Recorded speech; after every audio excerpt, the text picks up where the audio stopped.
Hey everyone, so this is a tutorial on how to take one of your drawings or illustrations and bring it into Illustrator and make it a vector file. That is one of the primary reasons we bring artwork into Illustrator for the most part, is so that we can use it exponentially, however size we wish.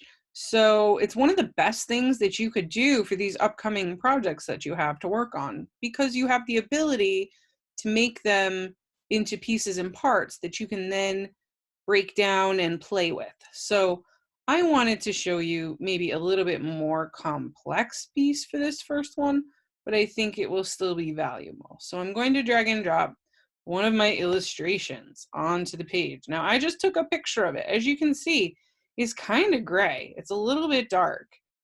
I'm decreasing its size and rotating it so that it fits on the page. This is still one of the programs you need to hold your shift key if you want to maintain proportions. So if you don't want to get frustrated by that, do that. Now, this is sized a little bit better for what I want. And I've shown you image trace before. And it's one of my favorite features, I think, of Illustrator, because I draw so much and I need to take it into Illustrator. I've gotten pretty good at this. So I have some tips for you. When you want to bring an image into Illustrator, you need to try and do it as simply as possible. And what I mean by that is to use white paper and to use a black pen, marker, or some sort of surface like that.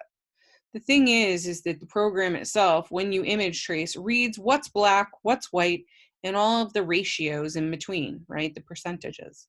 So it's really good that if you want a nice, dark, clean line, that you make it nice, dark, and clean to begin with. If you have smudges, you can go into Photoshop and get rid of them. You can see this paper doesn't have any smudges, so I might be able to get away with it. There are even some blurry spots. They're still going to be able to be read. So when I click on image trace, you will see that you have a lot of different options available to you. In my experience, the most powerful ones that we have access to are silhouettes and black and white logo. I know that that seems a little restrictive because there are so many other options, but I can tell you right now that if you set one of these, the color options, or even shades of gray, or the fidelity photos, you are going to have so many hundreds of thousands of points on your illustration, it will be nearly impossible to manipulate it or edit it to the wishes of your needs. So that's just something to keep in mind. If I do this, and you're welcome to try these, I think trying them is better than me actually showing them, because what you can see, it's going to take a long time. Thankfully, my computer renders pretty quickly, and so you will see. It requires so many points for this image to render this way. So I'm going to stop. And now what I'm going to do instead is silhouettes. Silhouettes as a preset isn't necessarily excellent. As you can see, nothing shows up. So you wouldn't think that that was very successful, would you? But when you open up the little image trace details box, when you open that panel, you have a lot more control over what you can see and what you can't. And that has to do with this little thing called threshold. We want to drop the threshold of what is viewable and what is not. And you will see all of a sudden, as I lower the threshold, it is giving me my illustration back. I encourage you to try this with your illustrated letter forms. You could probably even do this with your tattoos. And what's cool about this is that once you do have the black and white line work, you could then hand color the illustration itself. You could digitally color it. You could do gradations. So now I'm getting pretty close to what I'd like. I'm losing some information that I wish I had.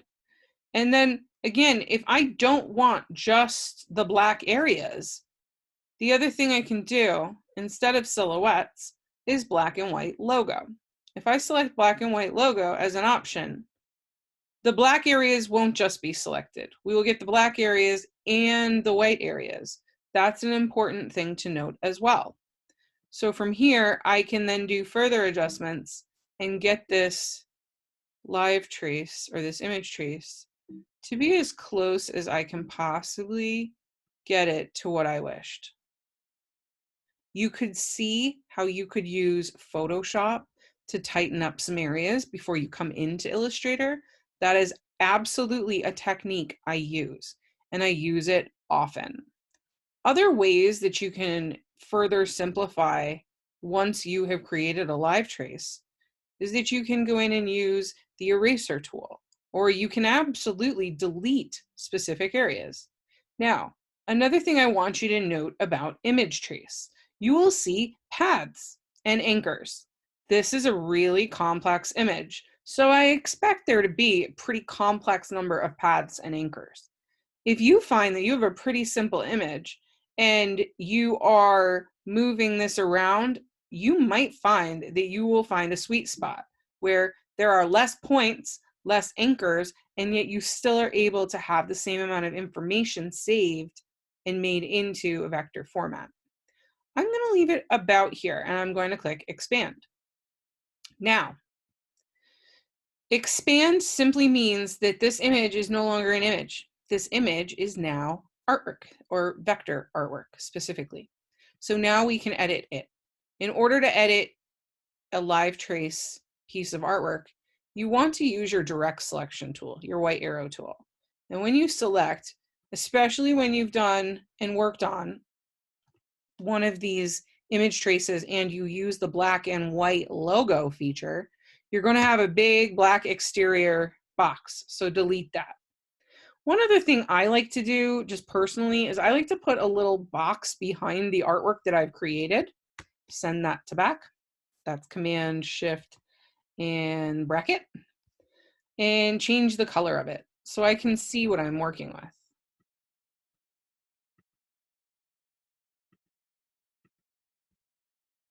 Now you see that that color, even though I set it as a color, it popped up as grayscale. This is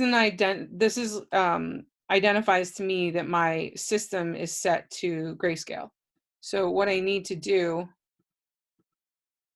is I need to go into my color, and in these 3 bars right here, you will see that you have options for color. I'm currently set to grayscale. I want to be set to RGB, and then that pops up. That comes in very handy as you start working on these more complex pieces, because as you can see, when I select my big heart there, it doesn't pop up any options for color. So what I want to do is I want to select my whole piece if I can, and allow it to switch. It's not letting me do the switch though. I might need to do it each at a time. I've done this before and this worked. Anyhow, all right, so let's ungroup this. And we can select a piece at a time. That also works as you go along. So in this case, I've got the primary shape of the heart, and I can now manipulate those changes. You can see a majority of that is all connected, so it's one object. You can see any objects that were not selected are still black. This is another way to work with this tool. It helps you identify what is part of the group and what is not. You could keep these objects separate, or you could delete them depending on their amount of value within the piece. You can take them and select them each on their own, or hold your Shift key and you can click into each piece itself and make a change there too.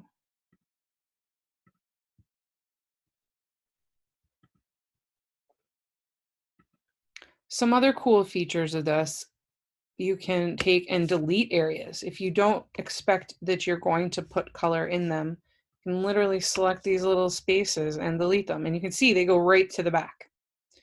The ones that I do want to keep, You want to make sure to change its tone, change its color mode to color versus grayscale.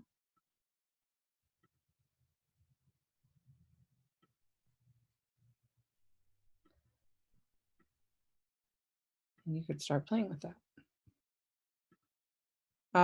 Several of you I had mentioned, ooh, grayscale would look so, or not grayscale, sorry. Gradient would look really cool with your icons that you're doing with your illuminated letter forms. So that tool in this program here is the gradient tool right here. So when you have an object selected and you click on gradient, what you what you get is this palette, the gradient palette. So double click, you get the gradient palette. You can choose to do a linear gradient, a radial, or free form.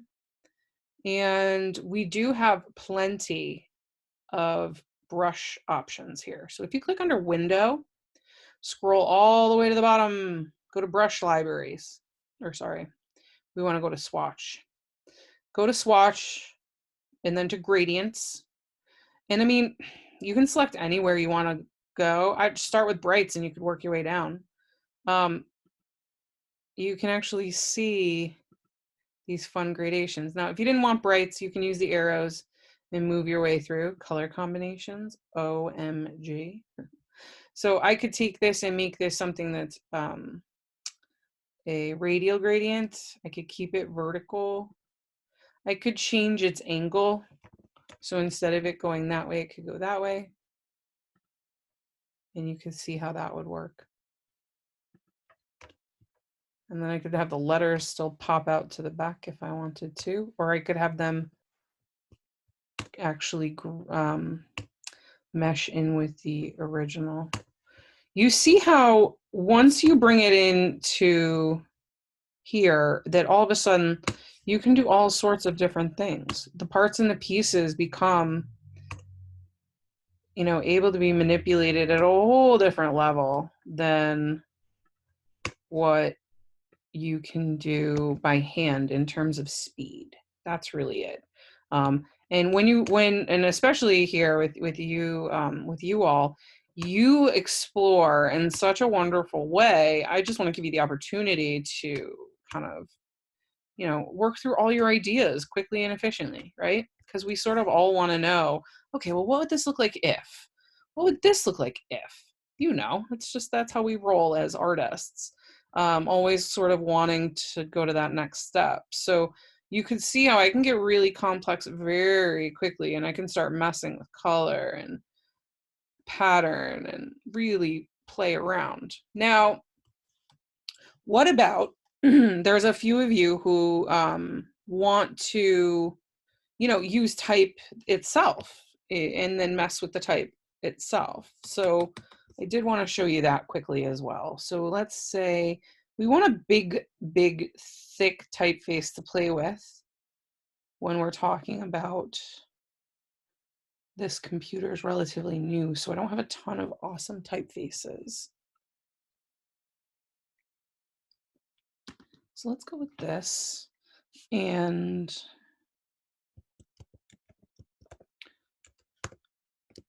here we go. So this is my chosen set of letters. The first thing I'm going to do is I'm going to go up under type and I'm going to create outlines. What that means is I'm essentially taking the letters and making them objects. Now, when you do it as a group like this is an object now. So you need to go up under object and ungroup, and that will ungroup the letters so that they're each their own little entity. And then you can really start playing. So for those of you that are like worried about how tight can I go and still be legible? Well, with a street tag, you don't necessarily have to be legible. It's about street tag. But in the cases of other, you know, logos or artwork, you might want to see how far can you push? Can you push pull? Right? And then we could really do some interesting stuff here. I think it could be fun. So now maybe I really love the way that looks. I'm just going to hide my little heart for right now. Okay. So need more room. I didn't want to do that. All right, anyhow. So we've got Delish. And I love this. This is great. So not only do I love it, but I just want it to stay like this. I want it to stay together. I want it to be like this forever. And I want a gradient to go through the whole thing. Now, if I select a gradient right now and apply it, each letter is essentially its own little gradient. And that's fine and well and good. But honestly, I want something different, actually. I want a 90-degree fade for all of these. Now, that looks cool. Don't get me wrong. But I really want them to all be integrated together like one, right? So what I'm going to do is I'm going to unite all of these. So when you have multiple objects selected in Pathfinder or in Illustrator, you will get your Pathfinder options in your properties. Let me hide some of this stuff. And when that happens, the first one is unite. Unite basically takes everything and makes it a compound object. And so that is much more what I was going for, just like that.